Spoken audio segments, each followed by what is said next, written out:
Hello everyone, I greet in the name of God Almighty. My name is Apostle Nathan Silas, and today we have a very interesting video to react to. It says that unstoppable spread of Islam. Here is why millions convert to Islam. Okay, I believe that this is going to be a very interesting video. They're going to give us some of the reasons to why many are converting to Islam in this video. So guys, if today happens to be the first time of you checking out my channel, don't forget to subscribe to my channel and follow me on my Facebook and Instagram. And if you have any video you want me to react to, don't forget to drop it at the comment section and I'm going to check it out. So guys, before we get on to the video, I'm a theologian and I make this video not to discredit anyone's religion. This is basically for educational purposes, and I believe that at the end of this video we all are going to learn from this. So guys, let's get on to the video and check this out. When you search for the fastest growing religion on the internet, you come across Islam. Research that has been made in recent years has interestingly shown that result. We are talking about a community with a population of almost 2 billion, a quarter of the world's population. It's a much larger number than even the most populated country, China. On the one hand, it's the religion that is tried to be denigrated the most by the media. Muslims are people. Islam is an idea. Yeah. Islam's an idea, a bad idea. And on the other hand, it's the religion that people convert to the most. Isn't it strange? We have an interesting picture before us. People telling the story of how they became Muslims in every corner of the internet. Celebrities who declare that they have become Muslims day by day. For example, Andrew Tate has been mentioned a lot recently. Islam is beautiful, and I felt differently inside since I've converted, and I think it has the solutions to a lot of the problems we're facing in the world today. Former Dutch politician Joram van Klaveren. I decided to write an anti-Islam book, which started as an anti-Islam book, changed into this search for God, and it ended up me becoming a Muslim.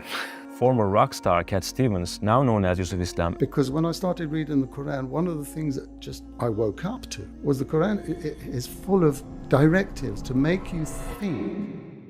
Every year, we see an increase in the population of Muslims by thousands in non-Muslim countries. It's not even possible to predict what will happen 50 years from now. One cannot really imagine. So what is it that impresses so many people? What do they see that some of them become Muslims when they are so antagonistic as to be enemies of Islam? We have determined 4 important factors that affect people's decision of becoming Muslims. So what are they? Let's have a look at them together. Factor 1.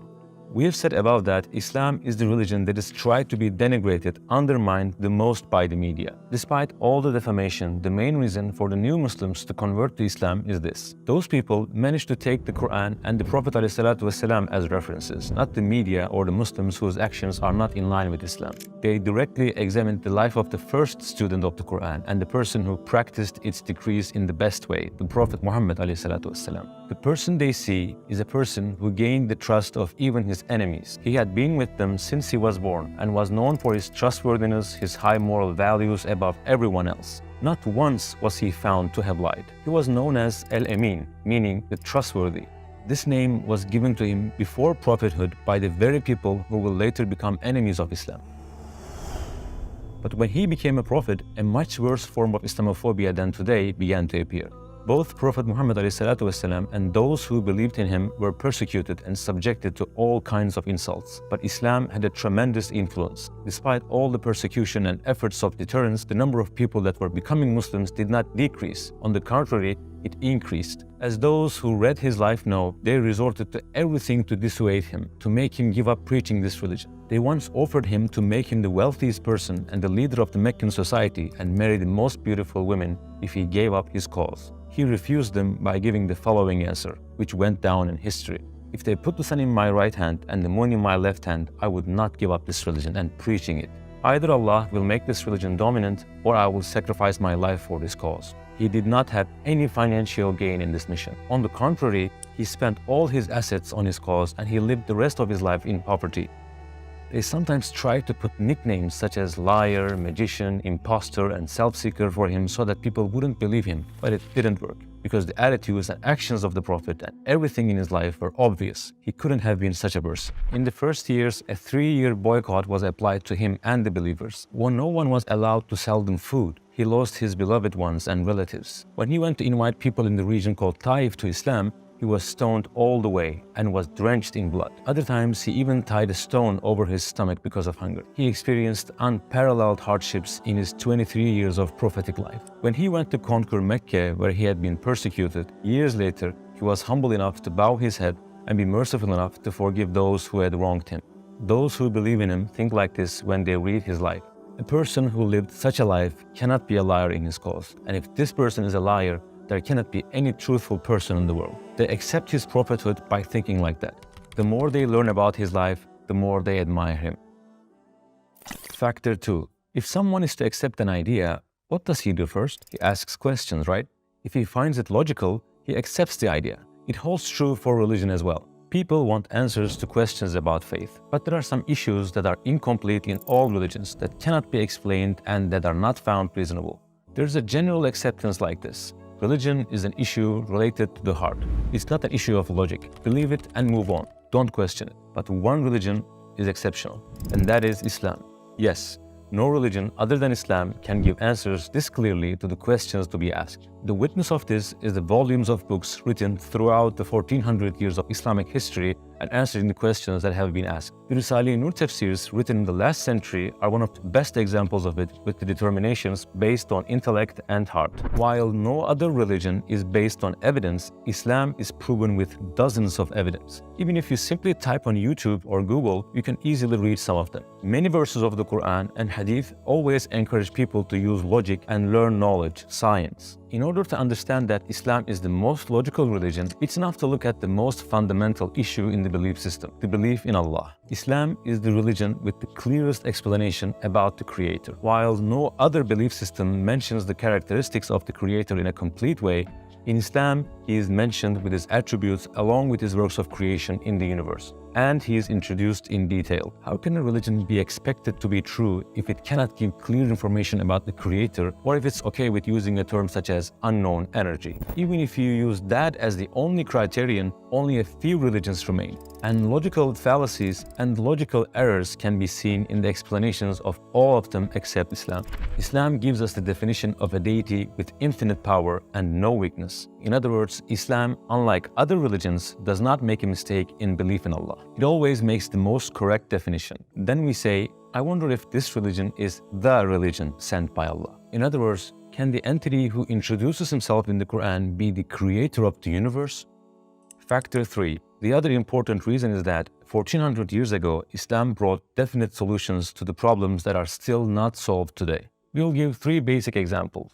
For example, there are serious problems with unity and brotherhood among people. Even when we look at the last century, we see the issue of racism, which caused the death of millions of people. Those deaths continue even today.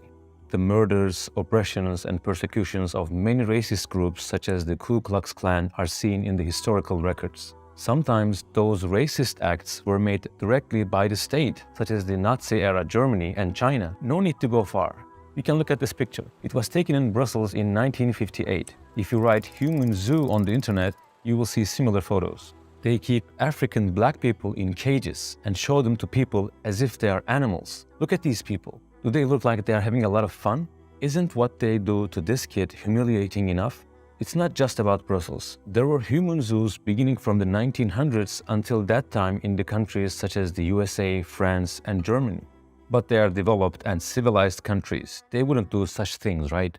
Let's see how Islam, which they call backward, looks at the issue. O mankind, indeed, we have created you from male and female and made you peoples and tribes that you may know one another. Indeed, the most noble of you in the sight of Allah is the most righteous of you. Indeed, Allah is knowing and acquainted. It is stated in the Quran that so many different races were created so that they will get to know one another, not oppress one another. He who calls people to racism is not from us. He who fights for racism is not from us. He who dies because of racism is not from us. We are talking about a religion that says so. It is a religion that does not favor any race over the other, while the same mistake has been observed all over the world throughout history.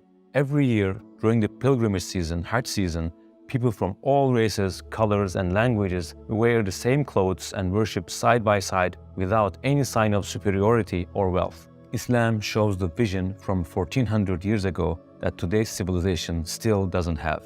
One of the other biggest issues that Islam has brought a solution to is hunger and poverty. It brings the solution and at the same time mandates people to do it. It builds a bridge between rich and the poor and calls it zakat, alms. Islam has introduced a certain limit for being considered rich. A person who has wealth above that limit gives away 1/40th, 2.5% of his wealth to the poor, no matter how much wealth he has. On the one hand, the needs of the poor are met, and on the other hand, the bonds of brotherhood are strengthened. The rich cannot look down on or stay away from the poor, and the poor don't envy or hold a grudge against the rich. On the contrary, they get closer, both solving the financial problem and ensuring brotherhood. Moreover, there are many important examples of it in history. During the period of the Anatolian Seljuk state, Seljuk Sultanate of Rum, zakat ships had to be sent to Africa because there were no people poor enough to receive zakat in the entire Anatolia. Yes, to Africa, which has been colonized by the enemies of Islam. In some other countries where Islam was really practiced, the rich had difficulty in finding people to give zakat after a while because the financial gap between them was closed with zakat and charity. The person who received zakat was later coming to the level of giving zakat. Modern culture, on the other hand, cannot bring a good solution to this extent. On the contrary, it creates a huge gap that makes the poor poorer and the rich richer with the interest system. The interest system, the riba system, says to people, you will work and I will earn money from your labor by doing nothing. I will make you go through hardships. While there are countless lives being destroyed by interest for years, Islam solves this problem by prohibiting riba 1400 years ago. We can give more examples like that. It's one of the things that makes Islam different and unique. What other religion is so involved in life? There is no issue Islam doesn't touch. It touches hearts as well as minds. It touches the family as well as the society. In fact, factor 4 is exactly this. It doesn't stay within the walls of the places of worship. It is not just a religion that is lived in the heart. It addresses the whole world and all areas of life. It's another fundamental point that attracts the attention of Muslim converts. We see lessons and recommendations on dozens of different issues in the Quran and the Prophet's own words, that is, in the Hadiths. Besides, they are not simple recommendations that become obsolete, old-fashioned over time. They are all recommendations that preserve their freshness, used and needed for 1400 years. The Prophet ﷺ did not only say them, he also showed examples of them by practicing them. In what fields does he give lessons? Shall we have a look at some examples?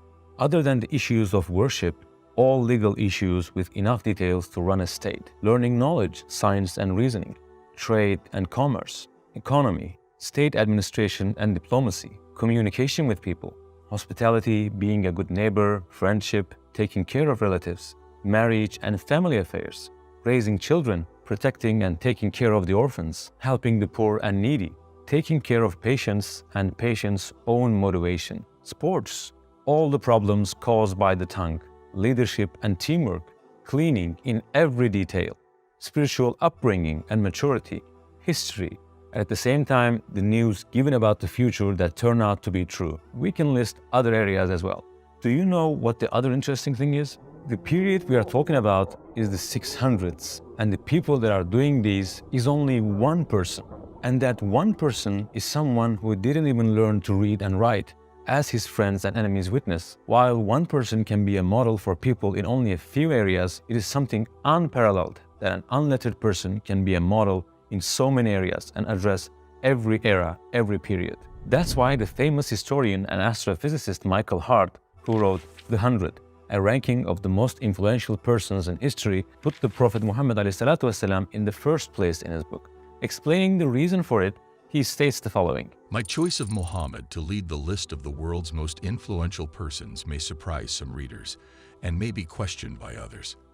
But he was the only man in history who was supremely successful on both the religious and secular level. This is the thing that those who become Muslims while reading about his life notice. What they see is a religion that touches every aspect of life, not just a religion that is lived in the heart and in the place of worship. And it has shown its universality by preserving its freshness for 1400 years. Among the ones who could notice it is the former politician Joram van Klaveren, whom we interviewed.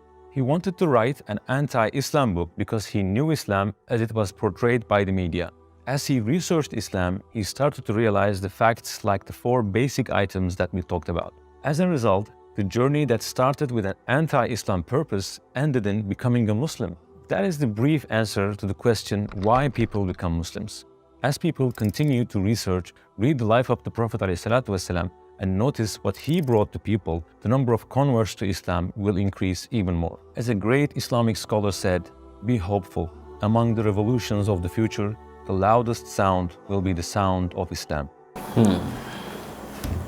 Whoa, that's a very interesting video reading about the unstoppable spread of the Islam. And the truth about it is that during the ancient time, or shall I say many centuries ago, they normally spread the Islam through the jihad. But right now, nobody with any jihad with anybody. People convert to Islam by watching some of the things that the Muslims are doing, their way of life, how charitable they are and how they are able to accommodate people. Those are some of the things that makes people to actually convert to Islam. We have not heard of any Islamic country with a war with or conquering another country and then try to convert to Islam. Those are the things that happened long time ago, but right now it's a very different thing entirely. And then as the video explained, you see that they involve themselves a lot when it comes to giving of zakah or charity. And you know, one thing with people is immediately people hate the media saying that this is how some set of people behave. And then there are some people who really love research. At that point in time, they want to find out to see if those things they are saying concerning them is true or not. And then immediately they begin to make some of this research, and then they got to realize that it's the media that is just painting them to look in a different way. And that's why you see many people, after finding out some of these things, decide to convert to Islam. Another thing that actually make a lot of people to kind of convert to Islam is our doctrine. That's for the Christians. Our doctrine is one of the reasons, because we kind of find a way of accommodating everybody. But the problem here is that our religion or Christianity is not supposed to accommodate everyone. They are supposed to be what? A boundary. And if there's a boundary, that's when there will be what? A direction. We take a look at, you understand, waters. Imagine that these waters bodies are just moving, either a river or a stream. It's because of the boundaries it's having. That's why it's able to move in a particular direction. Else otherwise it could have been like a scalar quantity. That's for people who actually do science. But then if we talk about vector quantity, we says that what they have magnitude and they have direction, and that's the difference between the scalar quantity and vector quantity. So now we are supposed to be in a religion that actually what has a direction. It means that there's a guidance to a particular thing. You are supposed to move from one thing to another, and not you just being there just like that, you see. And that's why you see when we make some of this doctrine just to accommodate people, and then we end up saying let's accept everyone, right? At the end of the day, we went on to bring all those gay laws, human rights, and all those things, and some people feels like, look, it's not supposed to be so. And then that's why I see some people feels like, oh, I think that this is a wrong religion, and then people begin to what? Make their findings and all that. Again, another thing that people don't know, most of the Christians, or let me just say even 80% of the Christians, is that something that Prophet Muhammad is a god, that's in Islam.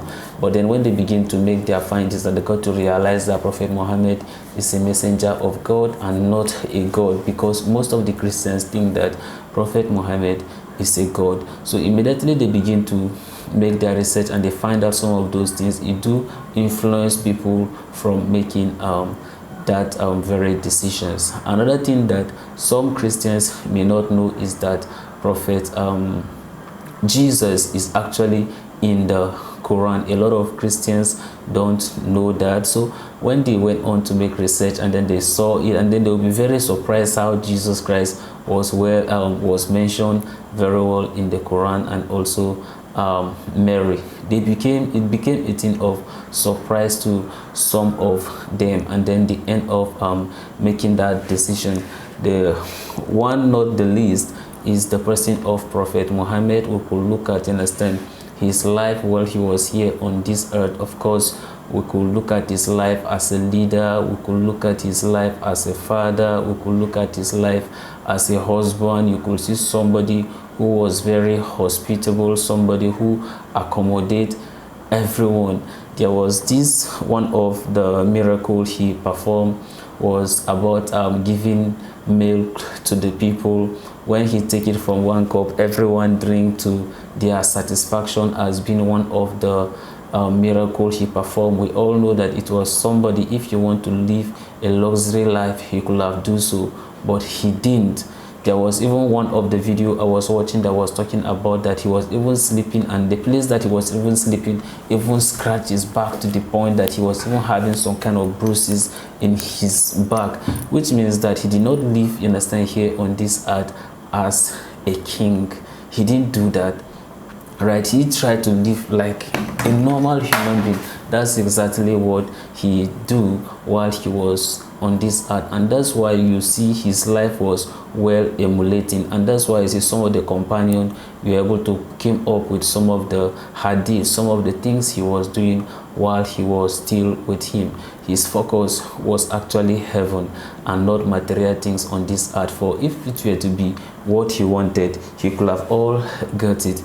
But then, because he knew that there is something very important that people need to go for, and that's why he never seek for material things. It's just something that is what emulating for us to also learn from it. And that's why I've always been of opinion that we need to also understand other people religion.